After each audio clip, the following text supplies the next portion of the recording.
সকালবেলা থেকেই মনের মধ্যে হচ্ছিল যে আজকে কিছু একটা বানাবো।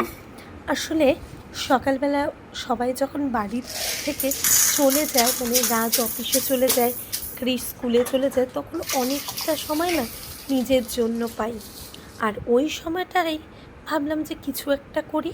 তাই কিন্তু আমি একটু কাবাব মশালা বানিয়ে নিলাম। প্রথমে কাবাবের যা যা ইনগ্রিডিয়েন্টস লাগে সেটাকে শুকনো খোলায় ভেজে নিয়েছি। তারপরে কাকুলিকে দিলাম সেটাকে পাটাতে বেটে দেওয়ার জন্য।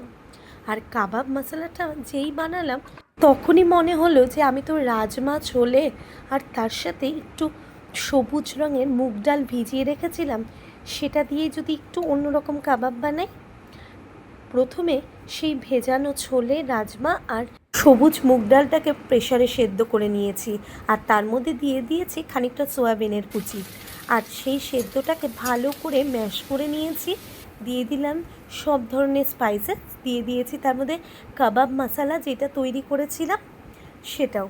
আর যেন আজকে একটু ফুলকপি দিয়ে মাছের ঝোল রান্না করছিলাম বলে সেটা গ্যাসে বসিয়ে দিয়ে তার মধ্যে একটু বেসন দিয়ে ভালো করে কাবাবের শেপে গড়ে নিয়ে সেটাকে কিছুক্ষণ ফ্রিজে রেখে দিয়ে নিজের জন্য দুখানা কাবাব বানিয়ে নিলাম। আর সেটাও কিন্তু শ্যালো ফ্রাই করেছি, আর তার সাথে পেঁয়াজ দিয়ে আর একটু টমেটো সস দিয়েছি। আমার কাছে খুব একটা ভালো সস ছিল না বলে এটা দিয়েই ভাবলাম একটু নিজে টেস্ট করে দেখি, আর ওরা বিকেলে এলে ওদের জন্য বিকেলবেলা ভেজে দেবো। দুটো খেয়ে বেশ ভালো লাগলো।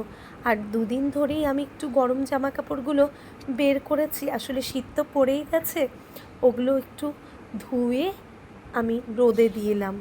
আসলে আমার তো একটু অ্যালার্জেটিক প্রবলেম, তাই কোনো জিনিসে আমি না ধুয়ে কিন্তু পড়তে পারি না।